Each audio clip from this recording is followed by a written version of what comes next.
টোরেন্সটা পড়েছি আগের দিন, আজকে ফেলিং সলিউশনটা দেখি।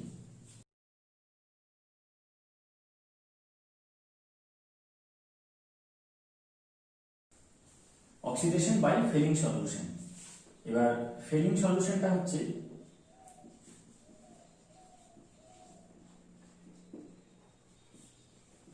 equal volumes of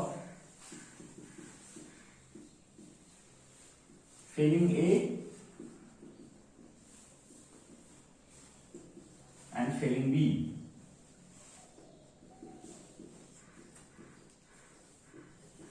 failing A হচ্ছে কপার সালফেটের অ্যাকুয়াস সলিউশন, জলীয় দ্রবণ। এবার এটা হবে লাইট ব্লু কালার, ট্রান্সপারেন্ট। কিছুক্ষণ থাকলে কিন্তু থিতিয়ে পড়ে যাবে, কারণ এটা এই অ্যাকুয়াস সলিউশনটা স্টেবল না। H2SO4 দিয়ে এটাকে স্টেবিলিটি দেওয়া যায়, কিন্তু এখানে দেওয়া হবে না H2SO4। এবার হচ্ছে ফেলিং বি। ফেলিং বি হচ্ছে অ্যালকালাইন সলিউশন। অ্যালকালাইন মানে হচ্ছে যে অ্যাকুয়াস তো বটেই, তার সঙ্গে NaOH দেওয়া আছে। Alkaline solution of Rochelle salt.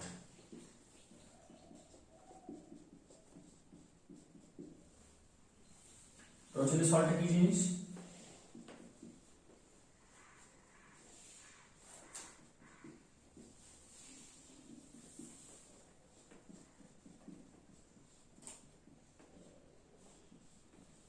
এটা হচ্ছে টার্টারিক অ্যাসিড,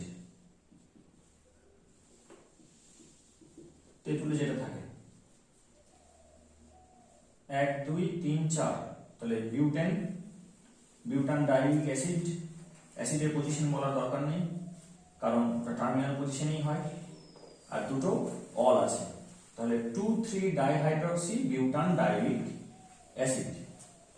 এখানে যদি আমি এটাকে সোডিয়াম সল্ট করতে পারি এই কার্বক্সিলিক অ্যাসিডটাকে, আর এটাকে যদি পটাশিয়াম সল্ট করতে পারি, তাহলে এটা হবে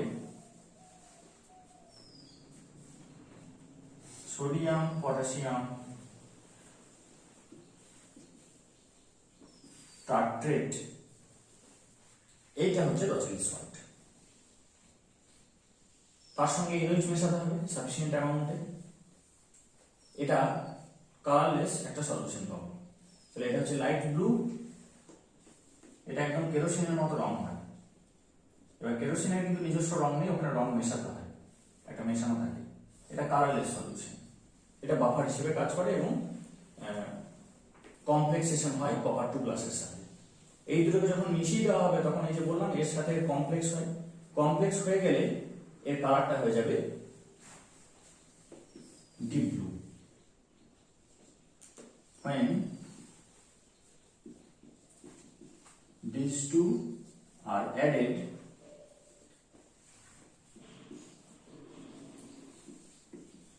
deep blue colored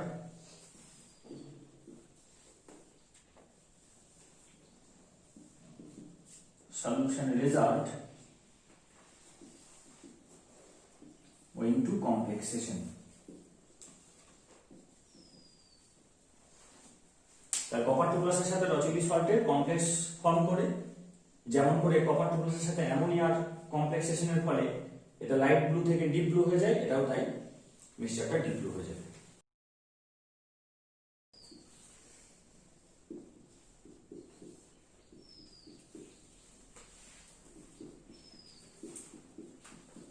এই দুটো জিনিস দেওয়া হয়েছে রিএজেন্টে, কপার 2+ আর OH-।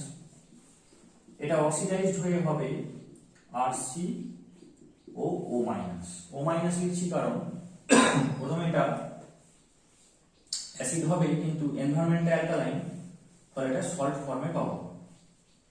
আর যেটা হয় ডিপ ব্লু কালার সলিউশনটা চলে যায় দিয়ে হয় রেড পিপিটি।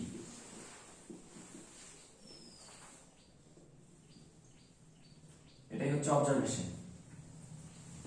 তাহলে এখানে থাকে ডিপ ব্লু, সেখান থেকে হয়ে যাচ্ছে রেড পিপিটি। এটা হলে বুঝবো ওখানে অ্যালডিহাইড আছে, আর তৈরি হবে জল। বিক্রিয়াটাকে ব্যালেন্স করব, এটা CO2 প্রেসিপিটেট, তাহলে এখানে দুটো লিখতে বাধ্য আমি। এখানে 2+ আছে কপারটা, এখানে আছে +1, কারণ অক্সিজেনটা 2-, তাহলে দুটো কপার মিলে 2+, তাহলে একটা কপার হচ্ছে +1, একটা কপার +1, এখানে একটা কপার 2+, তাহলে এখানে কি হয়েছে, ইলেকট্রনও গ্রহণ করেছে, তাহলে নিজে হয়েছে রিডিউসড। ফেলিং সলিউশনের যেটা রিএজেন্ট সেটা নিজে রিডিউসড হলো, তাহলে অন্যকে কি করবে, অন্যকে জারিত করবে, hence it is an oxidising agent. আর কিটোনকে করতে পারছে না, অর্থাৎ কিটোনের সঙ্গে ফেলিং সলিউশনের কোনো বিক্রিয়া নেই, কিন্তু অ্যালডিহাইডকে করতে পারছে। অ্যালডিহাইড হচ্ছে রিঅ্যাক্টিভ, তাহলে এখান থেকে প্রমাণিত যেটা উইক অক্সিডাইজিং এজেন্ট।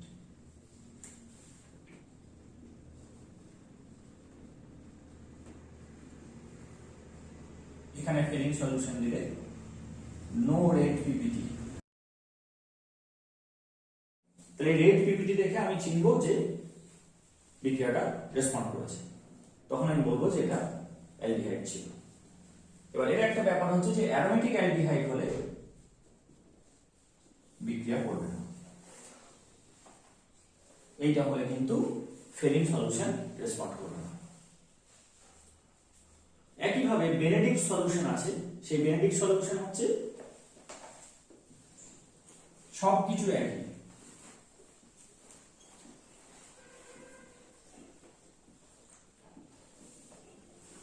শুধু এখানে বেনেডিক্ট এ বেনেডিক্ট বি বলে কিছু নেই, একসাথে মিশিয়ে দেওয়া হয়,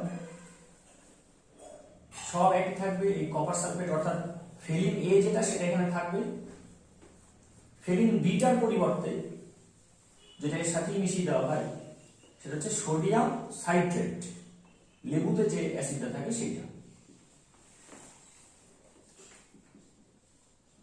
sodium citrate plus sodium carbonate.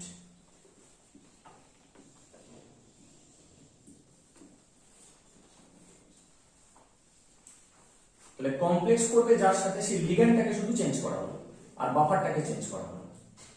আগেটা ছিল রচিলি সল্ট, সোডিয়াম পটাশিয়াম টার্ট্রেট, তার পরিবর্তে sodium citrate plus sodium carbonate, বাকি সমস্ত কিছু এক, বিক্রিয়াটাও একদম একই হবে। এখানেও রেড পিপিটি আসবে, একদম একই।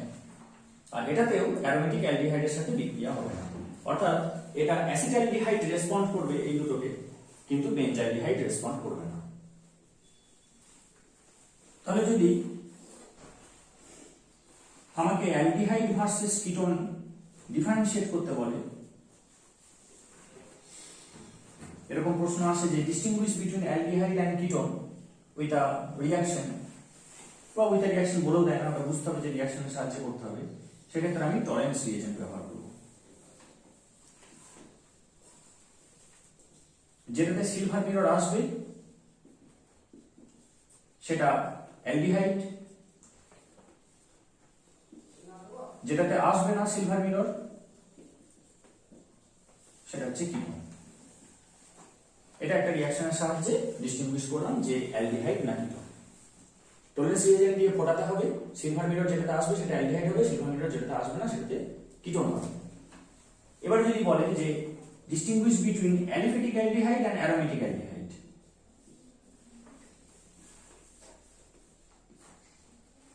অর্থাৎ CH3CHO আর C6H5CHO, যদি এরকম প্রশ্ন আসে সেক্ষেত্রে টরেন্স রিএজেন্ট না ব্যবহার করে ফেলিং রিএজেন্ট ব্যবহার করব, অথবা বেনেডিক্ট সলিউশন ব্যবহার করব, ফেলিং অর বেনেডিক্ট, যেটাতে রেড পিপিটি আসবে CO2 রেড পিপিটি, যেটাতে পজিটিভ হবে সেটা হচ্ছে অ্যালিফেটিক অ্যালডিহাইড, আর যেটাতে রেড পিপিটি আসবে না সেটা অ্যারোমেটিক অ্যালডিহাইড।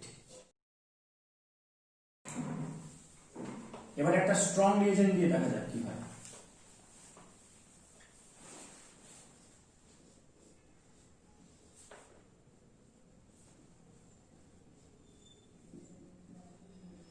বেঞ্জালডিহাইডে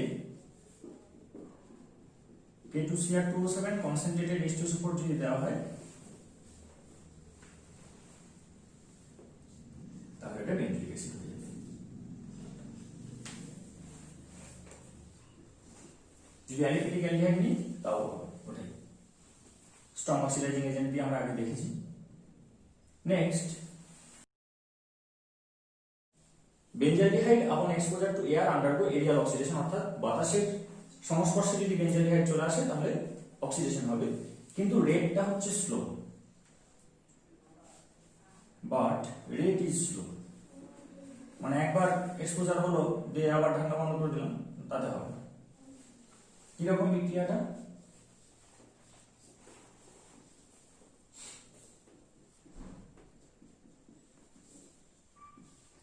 এখানে O2 লিখে এয়ার দিলাম, আমি যদি O2 পাঠাই তাও হবে, আবার বাতাস দিলেও হবে।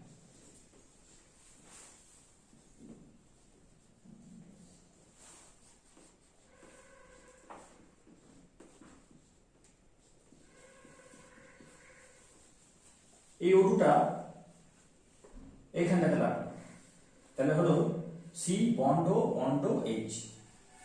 তো যদি এখানে একটা অক্সিজেন থাকতো তাহলে নাম হতো বেনজুইক অ্যাসিড, দুটো অক্সিজেন আছে অর্থাৎ পারস্য বন্ধন তৈরি হয়েছে, তাহলে এর নাম হলো পার বেনজুইক অ্যাসিড।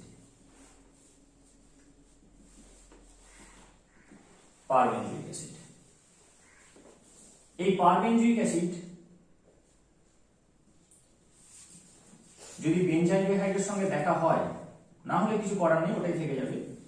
যদি আরো বেঞ্জালডিহাইড তো রয়েছে, বেঞ্জালডিহাইড প্রচুর রয়েছে, যদি দেখা হয় তখন এই অক্সিজেনটা ডিস্ট্রিবিউট হয়ে যাবে, অর্থাৎ এখানে যেটা দুটো আছে এখানে একটাও নেই, এই সি আর এইচ এর মাঝে সেটা ডিস্ট্রিবিউট হয়ে যাবে সমানভাবে।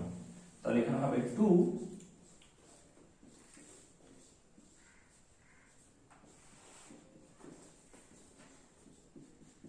এটা হচ্ছে বেনজুইক অ্যাসিড।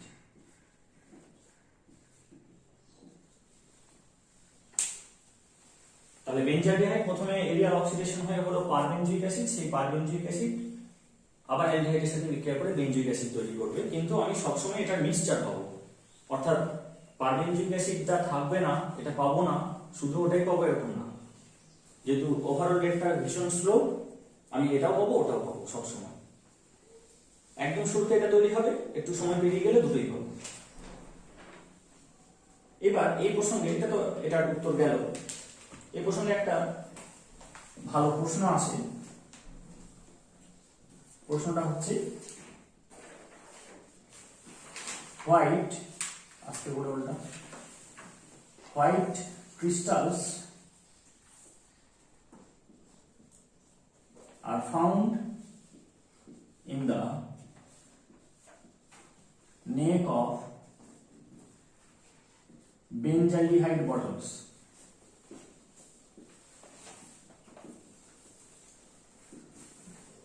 Why? বেনজালডিহাইডের যে বোতল, সেই বোতলের মানে ঢাকনার জায়গাটা, ঘাড়ের জায়গাটাতে ক্রিস্টাল পাওয়া যায়। বেনজালডিহাইড যখন ঢালা হয় তখন তো ধারে কিছুটা লাগবে, ঘাড়ের কাছটা। এবার ঢাকনা লাগিয়ে দিলাম, ঢাকনা লাগিয়ে দেওয়ার পর কি হলো, ওই জায়গাটা কিন্তু এরিয়াল এক্সপোজারটা হবে, সেখানে এই অক্সিডেশনটা স্লোলি চলতে থাকে, তাহলে সেখানে পার বেনজুইক অ্যাসিড হবে এবং বেনজুইক অ্যাসিড হবে। এটা আস্তে আস্তে সময়ের সাথে সাথে ক্রিস্টালাইজ করবে, সেই ক্রিস্টালাইজ করলে তখন ওই হোয়াইট ক্রিস্টালটা আমরা ওই নেকে দেখতে পাবো।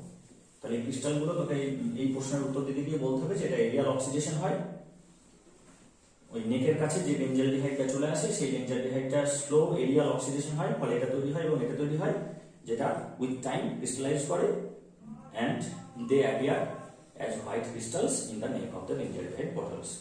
তাহলে হোয়াইট ক্রিস্টালটা আসলে কারা? হোয়াইট ক্রিস্টালস হচ্ছে mixture of crystals of perbenzoic acid and benzoic acid. এবার এটাকে আটকানোর উপায় কি? এটাকে আটকানোর উপায় হচ্ছে যে বেনজালডিহাইডে কিছুটা হাইড্রোকুইনোন মিশিয়ে দেওয়া, হাইড্রোকুইনোন হচ্ছে অ্যান্টি অক্সিডেন্ট, তাহলে এই জারণটাকেও আটকাবে, অর্থাৎ এটাতে নেগেটিভ ক্যাটালিস্ট হিসেবে কাজ করে এই বিক্রিয়াটা। আর একটা কাজ হচ্ছে যে এয়ারটাইট ক্যাপ ব্যবহার করা।